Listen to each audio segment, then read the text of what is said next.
So, Yes. without really wanting to classify your music, I mean, you're not just a reggae band, you're not just an African band. You do a little of each. Is that right? Yes, yes. I consider myself a world beat band, so to say, because my background, my natural strength is in African music, which we have little. And from African music, you have reggae coming out from African music. That gives me a little license to venture into reggae. Living in Mexico has exposed me also to other music that have Africa roots in them, like son jarocho music of Veracruz.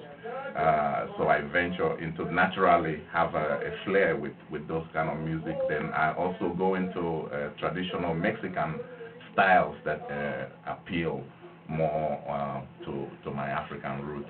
So it's a bridge that I'm trying to do where it's comfortable for the cultures to come together. Then we find a common ground. So they can vibe. Yeah.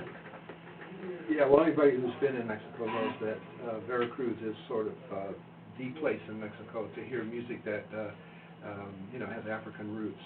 Because they're African Mexicans in Veracruz. Yeah. The marimba bands, they still walk around the plaza at night playing marimba. Is that still happening? Exactly, yeah. And actually, the last CD of Roots and Wisdom is a tribute to that Veracruz culture. There's a town there that was known as the first black town to be liberated from slavery in the Americas. It's in Veracruz. It's called Yanga. And when I was there, I started to feel the similarities between what that name means in my country of Nigeria. We use that word for someone who is being too much of a show off. They say, you're making yanga. We just listened to Shehu Kuti. His father has a song that is called Nyanga. So in Nigeria, we know what that word means. When I was in Veracruz, I happened to stumble onto that again, and it really starts to put into focus how the cultures come to play there. The African culture mixing with the Latin culture, and it's a beautiful mix of music that comes out with drums and alegría, happiness.